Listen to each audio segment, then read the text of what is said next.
Wonderful meal. It was just truly delicious. I was great to get down a great meal. It's worth the trip. Again, I'm with the Interfaith Highland, and I have a presentation about types of things that we can do with our buildings and grounds. But just starting out, reminding us from Psalm 19, the heavens are telling the glory of God, and the firmament proclaims God's handiwork. Hosea tells us, I will make a covenant for you on that day with the wild animals, the birds of the air, and the creeping things of the ground. But unfortunately, the earth dries up and withers. The world languishes and withers. The heavens languish together with the earth. The earth lies polluted under its inhabitants, for they have transgressed laws, violated statutes, broken the everlasting covenant. So we can go against God's creation, and the land suffers.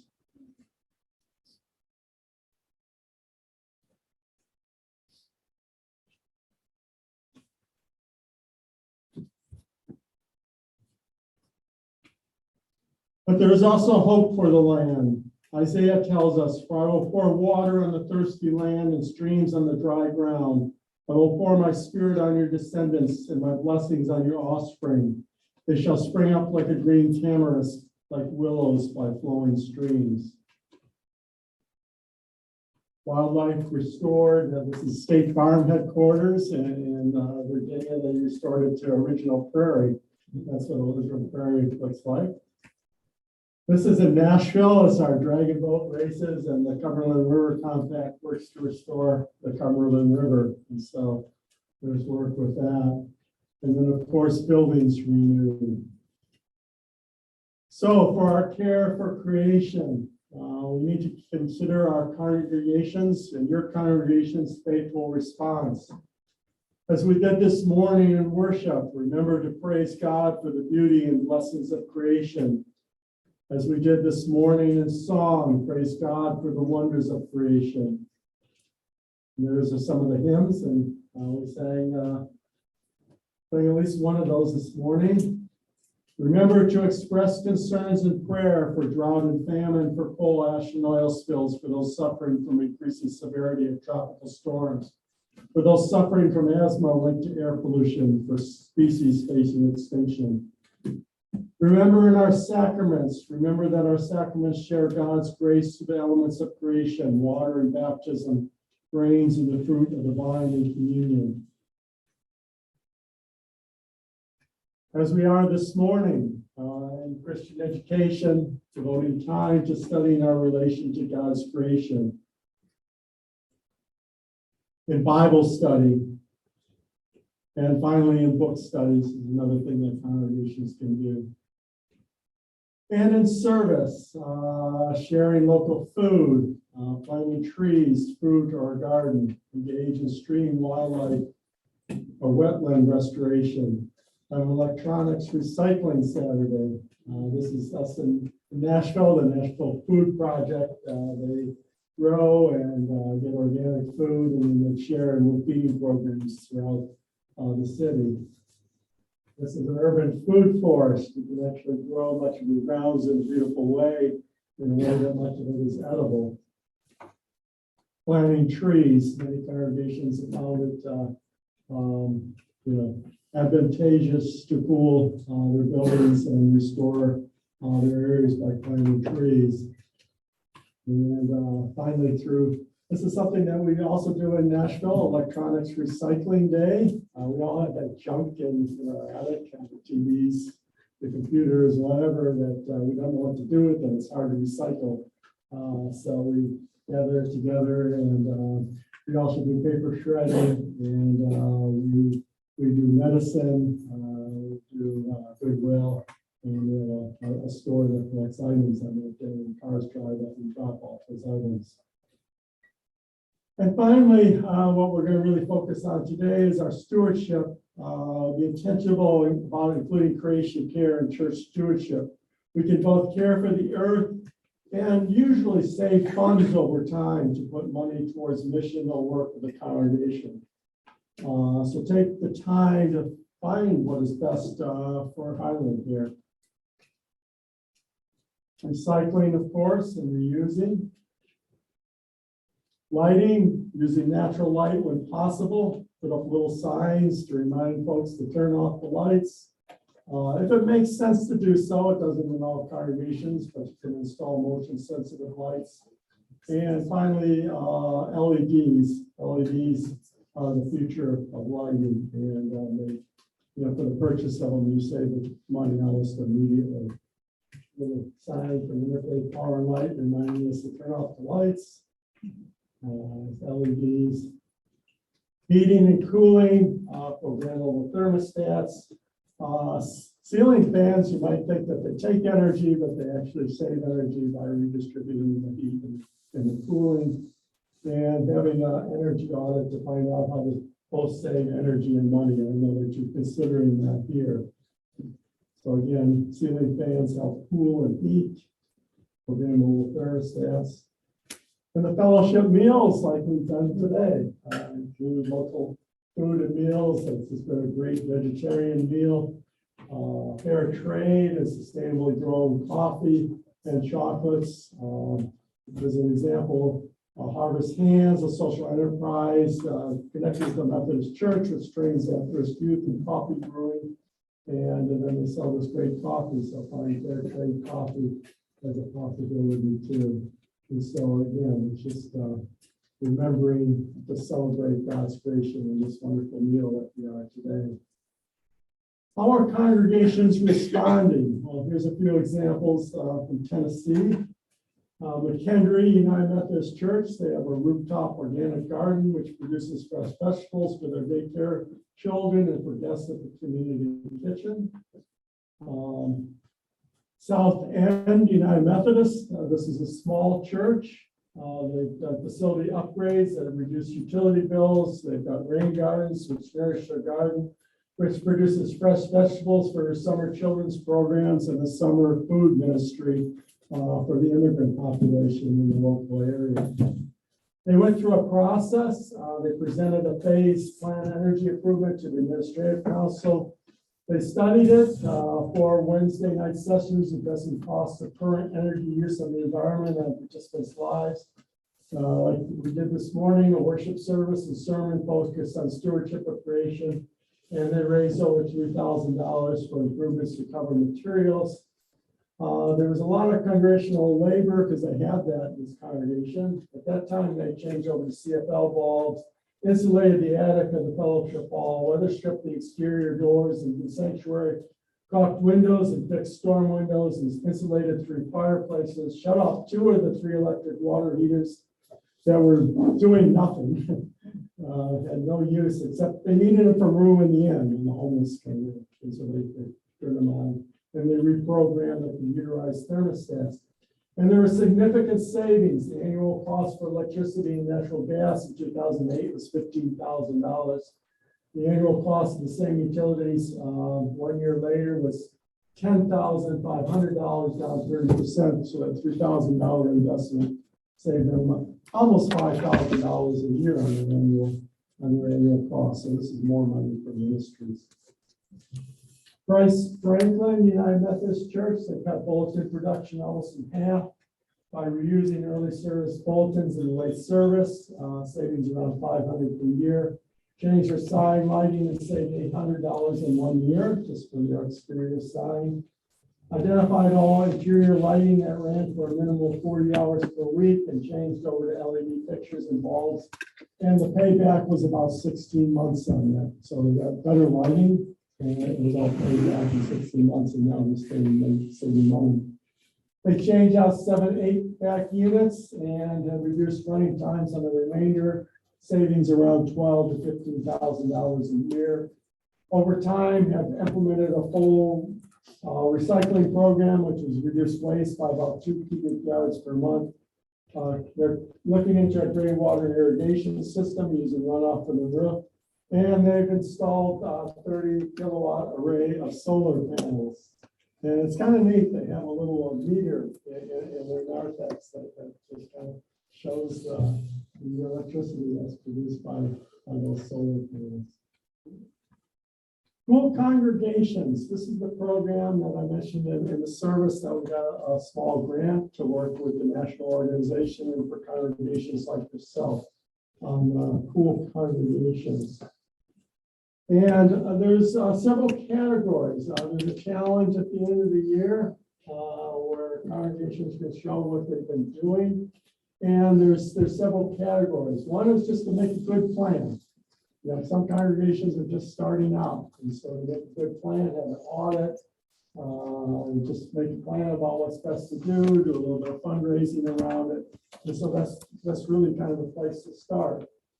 Another place to go is an energy saver in terms of lighting, insulation, windows and doors, heatings and cooling systems.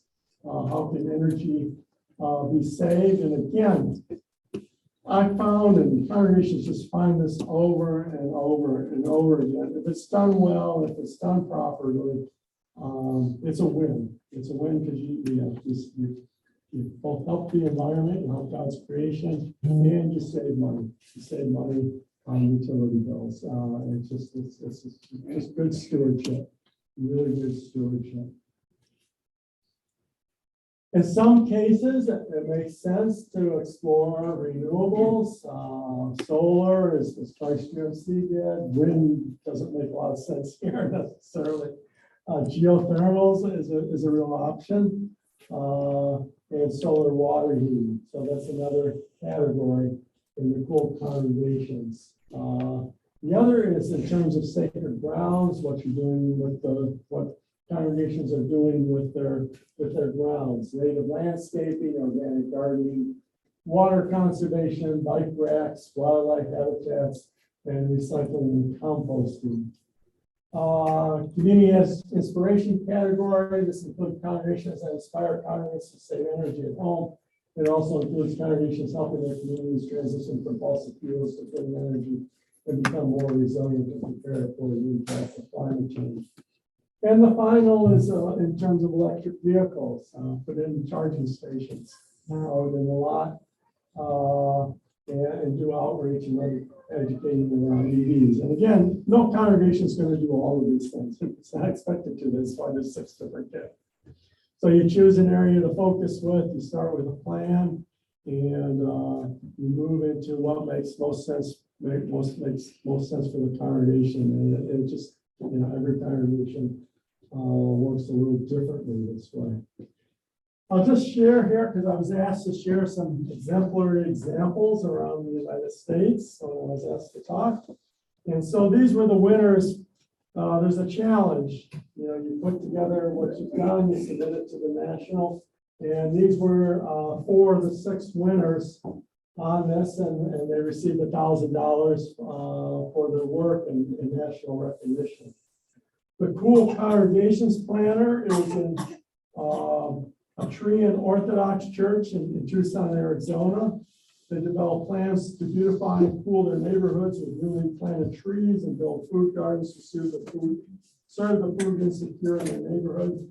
They plan to build a food garden on the property of the church in a new program that combines science and technology with sustainability, urban gardening, and relationship building while supporting Tucson's Treeing community. They working with young people, building a vegetable garden, and they're working with the local college in the best way to do this. Participants in their gardens will also develop approaches in managing money for their educational goals through a financial literacy curriculum with wealth building strategies. The garden plans to include a rain management system to collect water to irrigate the gardens and trees and prevent storing runoff. Experts and volunteers will work together to implement the plan. The congregation plans to plant trees to cool down the building, reduce urban heat island, provide stormwater retention, and enhance the character of the neighborhood. To start with, they will plant 4 desert willow trees on the west side or front of the property to provide shade quickly. They will also plant 2 trees to shade the east side for biodiversity. And so that's a congregation that's just engaged in planning with the community. For energy savers, this is a congregation in Arlington, Virginia, a Rock Spring Congregational United Church of Christ. They've been working on this for a while. They have steadily made energy efficiency improvements over time. They have converted 200 fixtures to LED, purchased new HVAC systems with condensing boilers, and increased some insulation. They then made the decision to move towards net zero. They began a more careful evaluation of the campus, including a study by the American Society of Heating, Refrigerating, and Air Conditioning Engineers.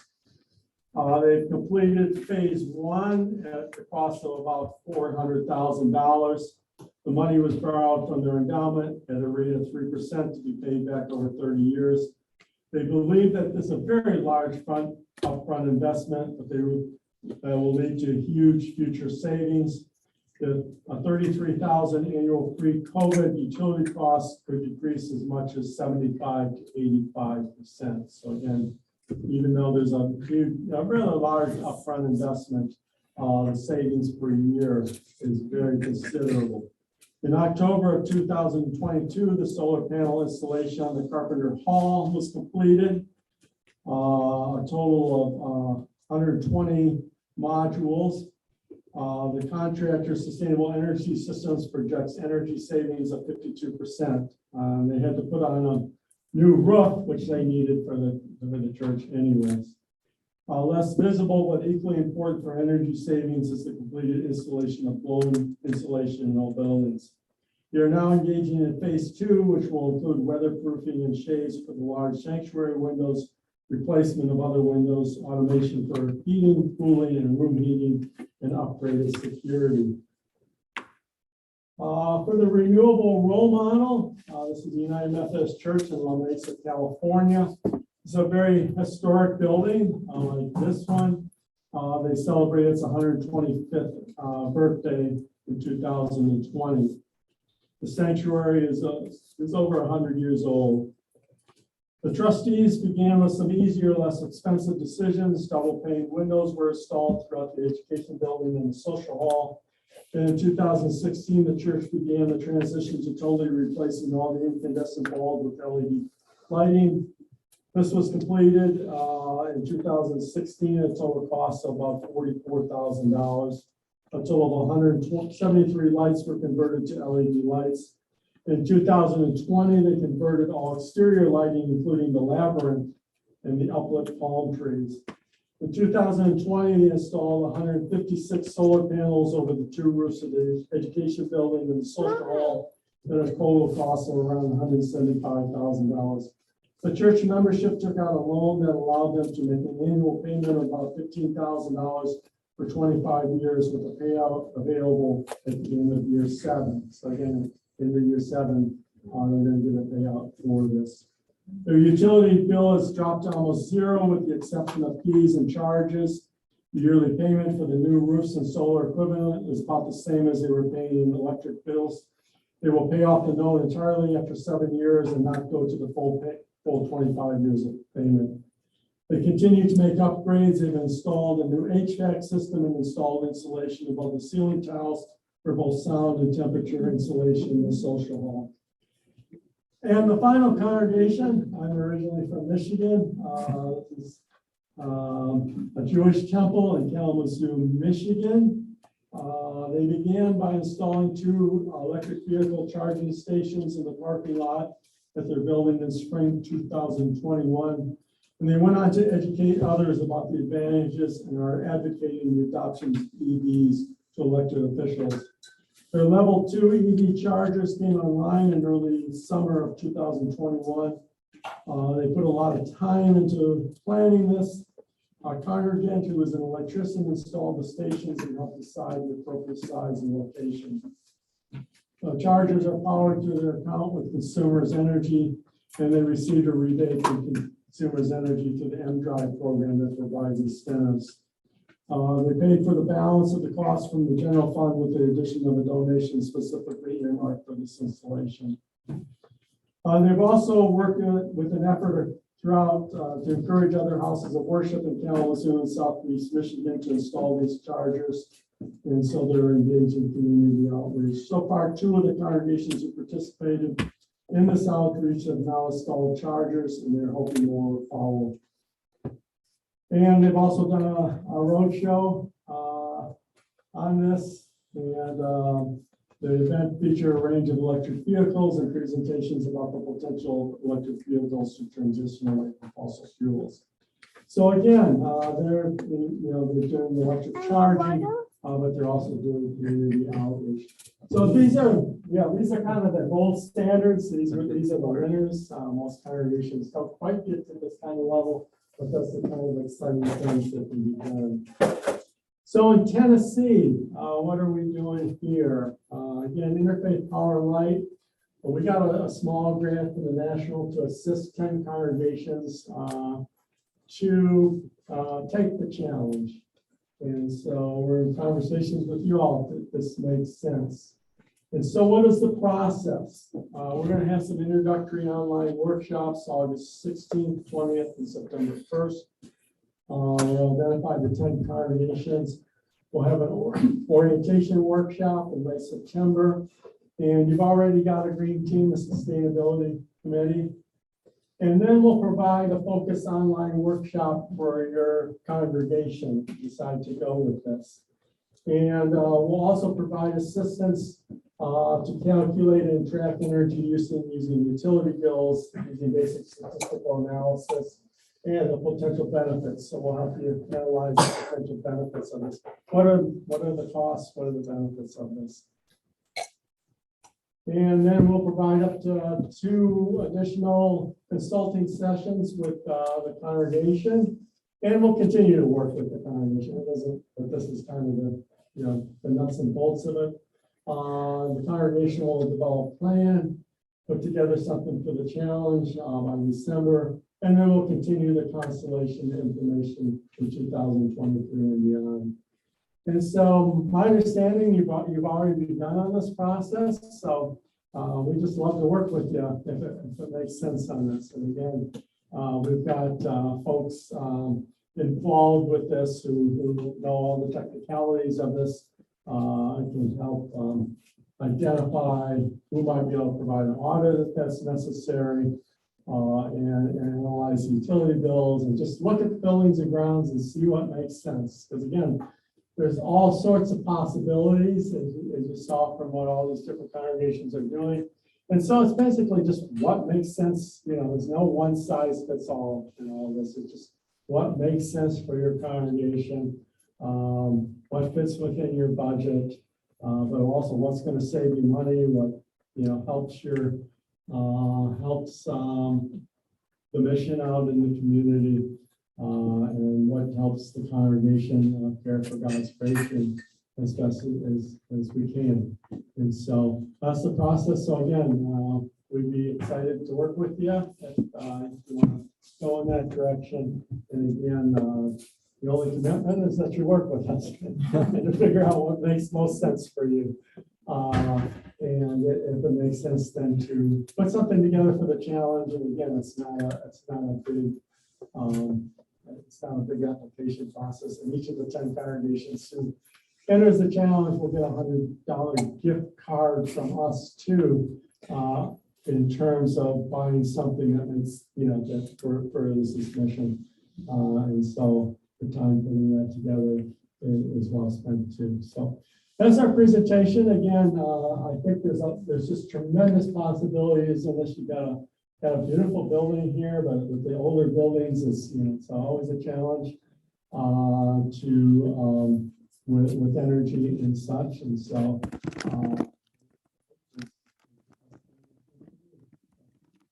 I'll just open it up for questions or comments. And yes. Do you know much about the utility rates as they are expected to increase? My understanding is that they increase about 6% a year. So we don't necessarily feel that all the time, although with inflation, we might feel it more.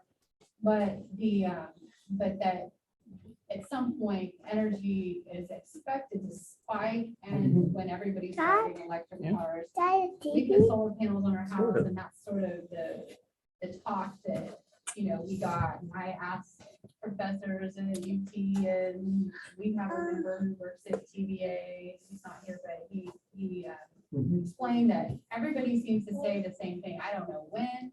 What do you know about energy costs? Well, your GBA person would know better, even better than me, but yes, they are going up right now. A lot of it is this whole natural gas crisis around the world with the war in Ukraine and all of that.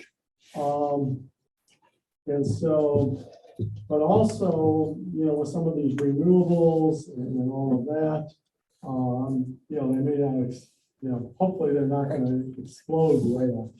That's my sense of them. And I think that you're going to see kind of a gradual increase. This was kind of a bit of a spike. And that's always the challenge with things like natural gas, and they fluctuate a great deal. And so that's the best answer I can give. Again, it's obviously going up right now, as known, and so it's another good reason to go in this direction. Because those are going up. But my sense of it, they're not going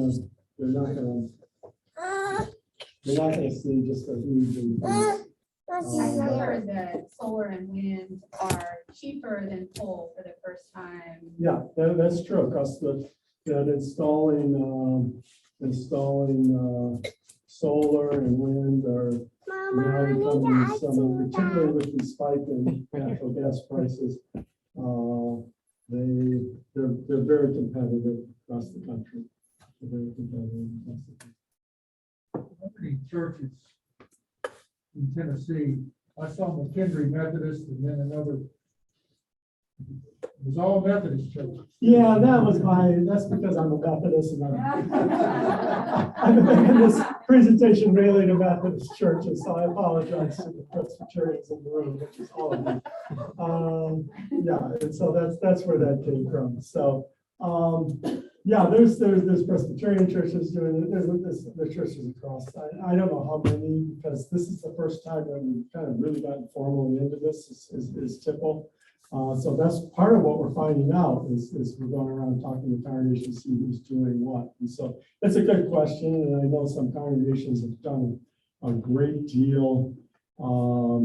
There's one congregation in Chattanooga that we work with as an arboretum of natural plants, they're really concerned about natural plants on their grounds. There's other congregations that have really taken on this whole energy efficiency piece big time. There's not a lot that I'm aware of on the solar route yet, but it's starting to happen. And more congregations are really starting to explore this whole electrical vehicle. What's the one in Knoxville that we're? It's New Providence, which is here in Maryville. Yeah, that's right. It's looking at putting in, they would really like to put in a solar powered electric charging station. It's very expensive. They would have to get it on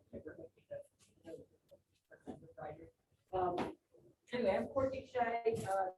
I go to Church of the Good Shepherd in Fountain City. We're going to try to do a full congregation challenge to sort of look at what we've already done, because we did a lot of energy efficiency things the last 3 years to see if we can sort of put together an application. We're trying to this idea of looking around at our congregations in our area, and like, what are people doing? Concord United Methodist has a huge community garden that we recently got that back. I mean, it's not a huge, and then they not only have a community garden, but they actually also are doing food collection from excess food collection from some of the UT agriculture things, and then they redistribute it to Second Harvest and some other. They have a variety of people that they can distribute to do. So they sort of feed as a local farm to both garden food and collect food they garden, as well as collecting food from other people with excess food.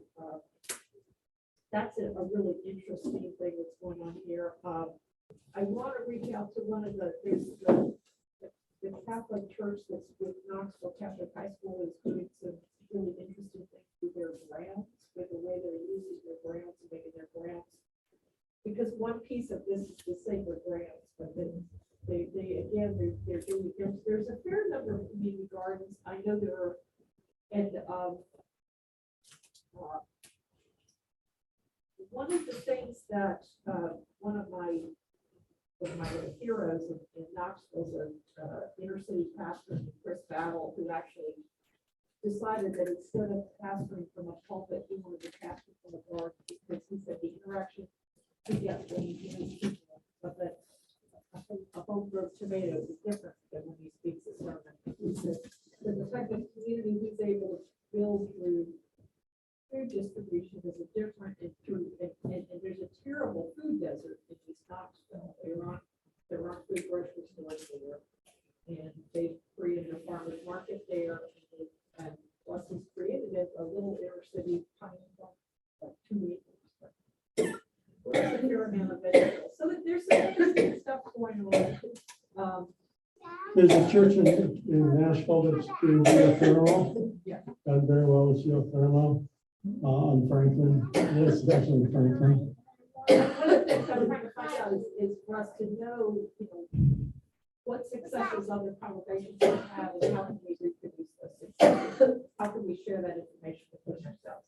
So for one thing, we're having a Zoom meeting this week with, on Thursday with the best of gardeners in this area and some other experts talking about, we've got a UT expert, and we're talking about how can our grounds reflect our values?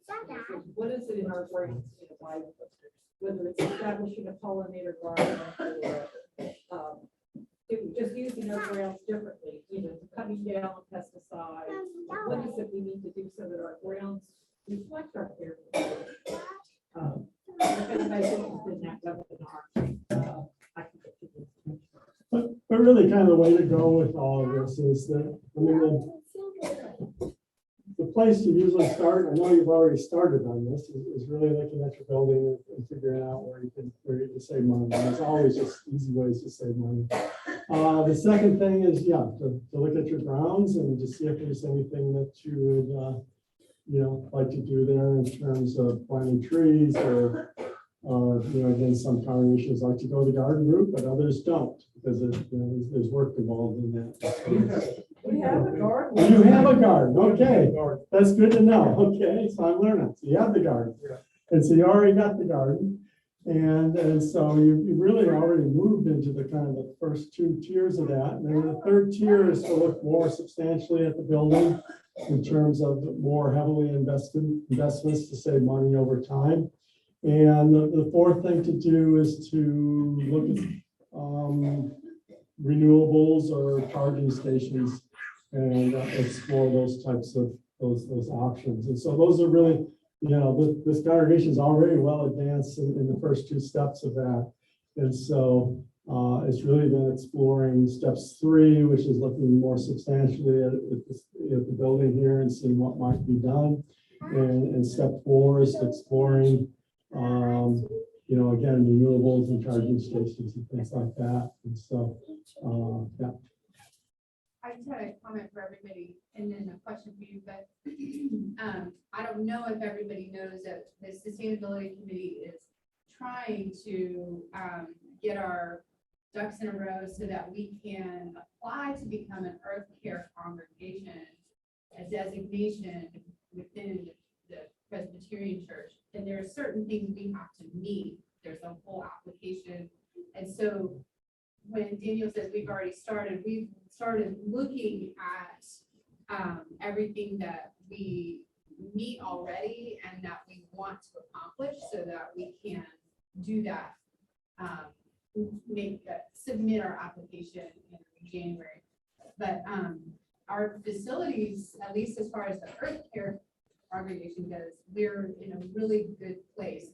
As far as doing, this specific challenge, we would need to assess more of where we are energy efficiency wise, and then see what the challenge is. What can we do? And I have a question for you. and that's what we can help you do. Yes, and I have a question too. Are there grants available for churches. I haven't been able to find any like for, For doing a full-scale energy audit. or for any aspect of it. I mean, I'm thinking of these the electric charging stations and things like that. I don't know if there are incentives for, I mean, I know that churches fall out of the, tax. That's part of the Credits and all problem of that it. we have, yeah. Okay, And so, yeah, and there aren't a lot of incentives in Tennessee right now for this type of things. Across the country, there are more of that, and so, It's up in our state, has done a statewide level. Yeah. that's a little bit of a challenge that we face. Yeah. And so, but what we can provide is we can really help you move that, that analysis along rapidly and professionally, so. Do we get a designation at the end of it? Do we get to plant a sign in the front yard that says we're a cool congregation? Yes, Something we can yes, post about? yes, you can, yeah, if the energy savings is high enough, yeah, you can definitely do that. And so, yeah, and if there's a if it does meet one of the challenges thing, then you can get more, yeah. Does TVA now have a department that the committee could look at, that could come and inspect our church? no, I did reach out to TVA about that, and that's sort of that actually led me to talking to Daniel, because they only do free energy audits for businesses, Right. or for, not for businesses, for individuals. And so, because our member who works at TVA suggested that, and so I, went through the hoops to try to do that, and it's just not something they can do.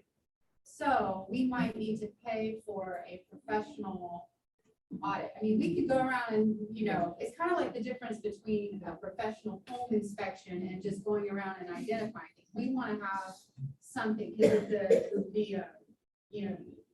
we have two different buildings basically, and the big old drafty Victorian home is gonna be different than the space that, we worship in. So we probably need to pay somewhere between $500 to $1,000 for, that's what you quoted me, is like a company that comes in to have the blowers and the whatever they do to assess the energy efficiency of the whole building. Yeah, it's worth doing if you want to go to that next level. Yeah. Because then, again, it's an investment up front, but it tells you what you need to do. And then, again, with energy efficiency, if it's done well, it's a win. It's a fairly quick win in terms of the money savings. And so, yeah, so that's probably, that could be a next step. Again, we can help you do the analysis of what you've done so far and, where you're going. And then, it's up to the congregation here to decide whether it makes sense to go the audit route. But the audit route, again, can really give you a very clear picture of what needs to be done. Because, a lot of it is in insulation and things like that, that really does the bigger savings. Particularly with an older building like this.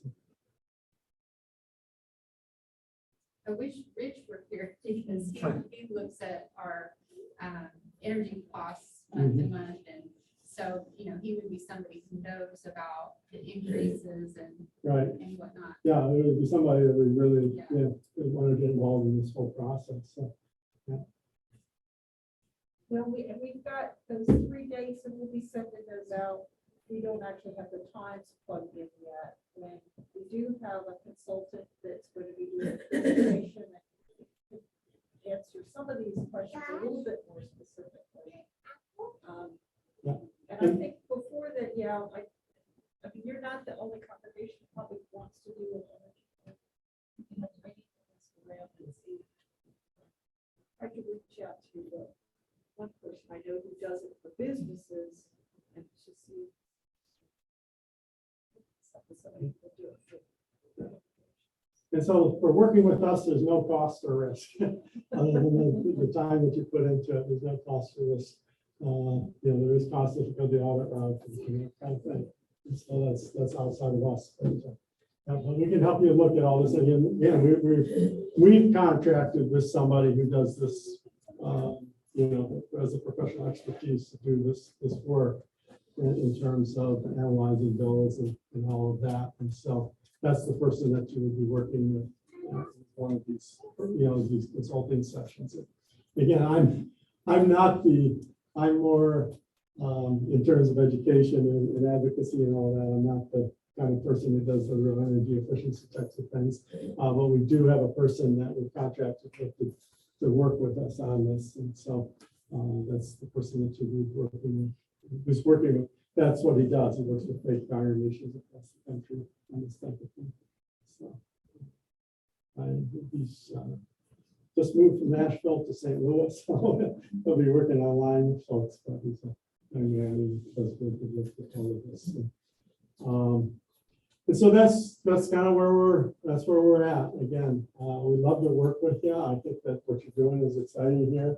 And I think together, it can all kind of move along pretty quickly into something that at the very least you'll find out what you've accomplished and where you can go next. What would be next steps? The next step is if somebody's available to, again, on the other hand, of these first things are basically not a whole lot different than what I've just presented, but if somebody wants to join us to one of these online sessions, the next step would be, once we've chosen the congregations, we're going to have an online session that look at all this more. But really, the next step is just to agree to work with us. And I think what we really kind of need to do fairly quickly is to get this consultant just to work with you with that first session. Okay. And so just to analyze where you've been and where you could go. I think that's really, the other stuff is more orientation for congregations. But since I've already come out and talked to you all, I think really the important step is to, if you decide to go with this, just decide to go with it. We'll line up our consultant and kind of go from there. So, for instance, the first thing my church did was just sort of send him energy before and after energy bills from what we did in our congregation. But he wants, and then he just sent me back questions, which were basically like, I need to sort of know like how many LEDs you installed and what some more specifics about what you did and what were the changes you made to your HVAC system. And then he's going to look at it and see, okay, given what you've done so far, there may be a few more things we can do that we can use in our planning process. There may be some other things, and he's just going to be able to do all that just by him asking us the questions. We do half an hour research, paperwork, give him the answers, and then he can look and give us some suggestions as to where we go. Because we have shown some energy efficiencies, we're just not sure. We've got to sort of line up exactly what was done and give us more information. So that's been helpful. And that's for us. That was our next step, was actually just start to send him and what we've got, what we're spending money on, what we have done so far, and then we're going to talk to him about, okay, yes, that's probably all you're going to be able to do at this stage, or no, you actually may have some few more things. And that moves you along in your other process too. I recall when I was in the 1950s, the extension service had brochures and so forth, because farmers at that time were just starting aligning, but it was things that you could do that was in bullets and so forth. You have lit it here now, like the different kind of bulbs. I didn't even know about there being better bulbs or saving electricity. Yeah, the LEDs are your best bulbs right now. And Yeah, But, incandescent. what I'm getting at, there's certain things that you don't have to do a thing except do it. Right, screwing a different bulb, yeah. You it's know, fine. but do it, and, you know, there was, I remember bulletins about should you leave a light on all the time, or should you turn it off and on? Yeah. And if you were off and on at that time, they advised, in other words, it's things that we could do now. Maybe we could operate with one light on in here, and the rest on. Yeah, that's the kind of thing that you really look at, all those types of But things. it's a lot of small things and more an electric Right. vehicle rate. Right. Exactly. Lower than useful. And is there literature anywhere on that? Or is that still through extension? Yeah, no, there's a number of different groups that provide that. I don't know. I'm sure Extension probably does have that. It's not what we use. I'm sure Extension probably does have that available.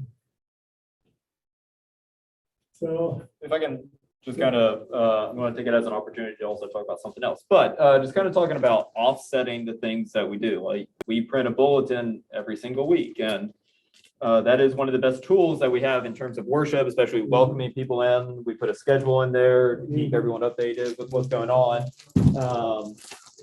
But you know, that is a lot of paper. We recycle it every week, but and I'm just thinking about the things that we do and how we can offset some of them. And if I may, so this past week over at Maryville College's campus, the Montreat Middle School Conference was meeting. I'd been in touch with them a while back. They were doing a mission project. The middle schoolers packed hundreds of these little hygiene kits for people who may not have a place to stay, living with homelessness. And someone just brought over, I think, a couple of hundred of these because they had heard we had our free little neighborhood over there. There's nothing sustainable about this at all. And yet it is helping people who need access right away, because when someone's living outside and it's 95 degrees, they don't care about climate change or anything. And so that is a very broad thing to talk about, that there are certain mission things, there are certain things that we do. How can we offset certain things though? Do you have any wisdom in that regard or anything you could add to us? well, again, you want to do your mission. You don't want to stop doing bulletins if the bulletins are important. Because worship is the central thing of doing things like that. And so you recycle them, and you know, if you want to put there's a little bit extra money to buy recycled paper already to print them on that. That's kind of what you can do with that. These types of things, again, you don't stop doing the mission that you're doing, but with any items that you have an option with, you just go with the most, sustainable item, possible. And then you can also, if you want to go this route too, you can actually offset things. You can look at mission projects across the world that are, installing, kind of like solar ovens or things like cooking for poor people across the country, around the world, and there's nonprofits that do that kind of thing. So you can actually offset some of your carbon use by investing in those types of mission projects, and so that's another option there. Yeah. Well, I think the sustainability community would like to, we've talked about offering little ideas and tips and things that, we can put more ideas in newsletter. There's just so many. Right. And it's overwhelming because the scale of it is more at the like governmental level. But yet, here we are at the community level, that's where we have the most impact sometimes. And so there's the individual, then there's the community, and then there's political action and so forth. But you have to assess where you have the most leverage. And, of course, we're not going to stop giving things out that, it's not about being perfect.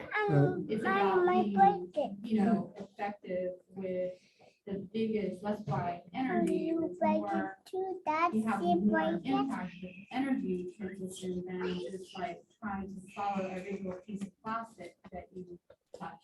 Right. You know, you get overwhelmed with that. But, I mean, I know personally, I use the Ecosia web browser, which is an extension that you can just download for Chrome. And they are carbon negative. They have, you know, all of their servers are powered by solar, and they plant trees with the money they get through ad revenue. So like, as you're browsing and doing your work, you are planting trees. They plant a tree for every 45 searches. So, you know, I've planted a couple hundred trees just by doing what I'm already doing, you know, and that's just like path of least resistance.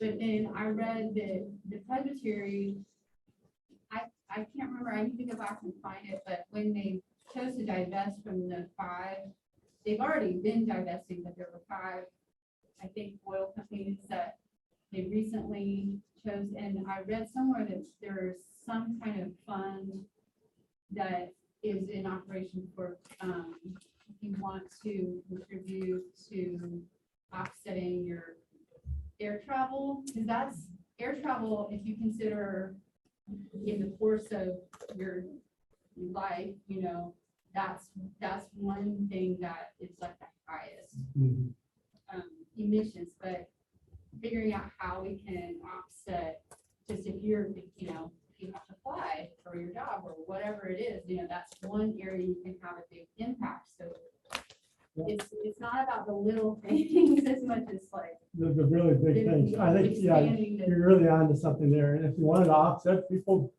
you want people to drive to church, you want people to come to church. You don't want to discourage that, but if you want to offset that, again, there's ways that you can do that as a congregation. And it's actually surprisingly affordable.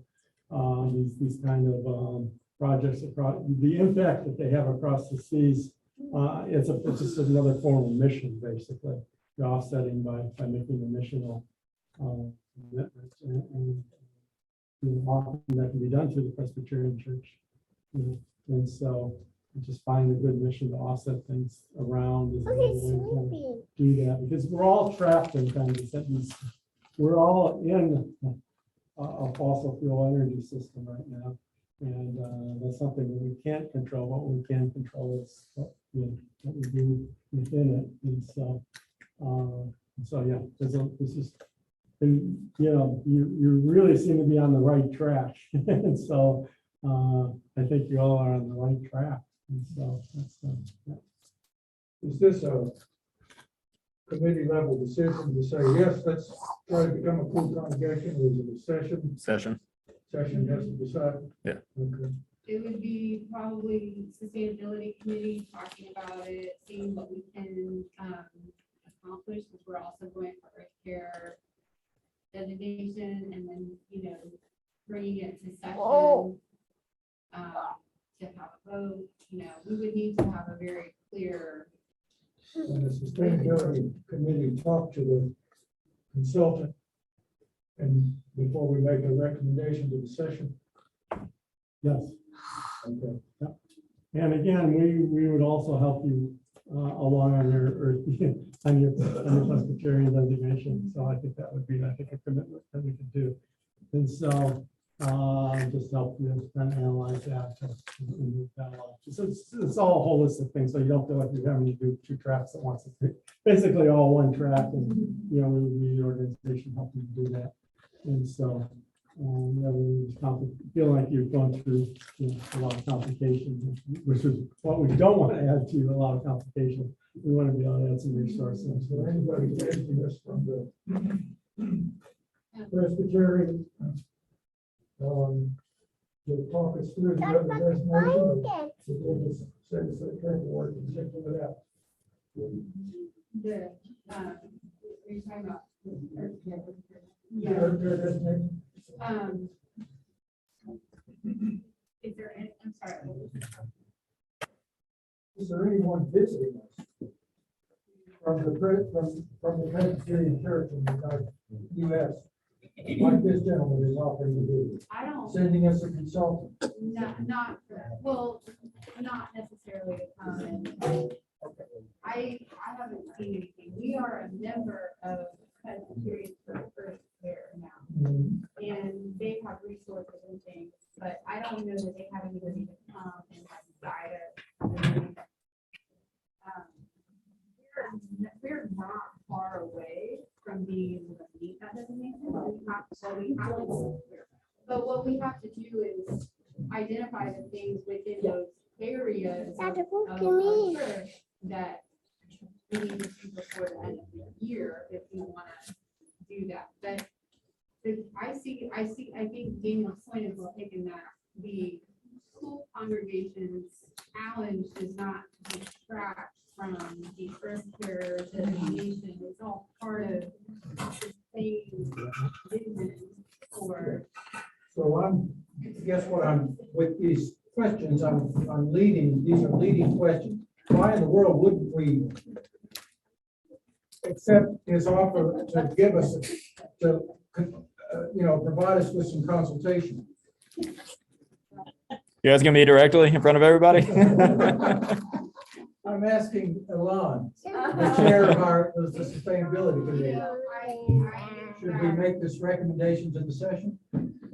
I think that's a committee thing. Yeah. I think it all has to go back through your committee so that you can coordinate the Presbyterian part with the full congregation and not be duplicating all of your work so that the two can coordinate, but that has to be a committee decision. So it would go through sustainability committee, think on the session. That's how it works. And we've got the workshops, and I'll send you the information on those online Okay. workshops, where you'll be able to meet the consultant online. He'll be the one making that presentation. And those are on August 16th, 20th, and September 1st, but they're all the same one. We did one in the day, we did one in the evening, we did one on Saturday morning, knowing that people have different schedules. So they're all the same workshop. And so that way you'll be able to meet the consultant and learn more about the process. Would Sounds you good. be able to send me the presentation that you? Yes, Okay. I'll be glad to do that. I'll be glad to do that. And again, we're not trying to push any, as you know, we're not trying to push anything on anybody. We're just want to be helped, that we're out here trying to be as helpful as we can. So I think we're going to get our 10 congregations, but we're excited to work with you. And so I think that you're you're well along in this process, and I think that things can crystallize pretty quickly, and it just kind of all working together to make this happen. Sounds good. Daniel, thank you so much for being here today. Thank you to everyone who brought food. What an incredible lunch. If you have leftovers, definitely take them home. Hospitality, thank you for helping get everything set up. Everyone, it takes a lot for this to get cleaned up, so let's all pitch in together. Everyone, because we're trying to be sustainable today, you'll notice none of the disposable stuff. So if everyone can pitch in to help clean up, that would be wonderful. Anything else? All right, thank you all. Thank you so much. Thank you to everyone who tuned in on Zoom.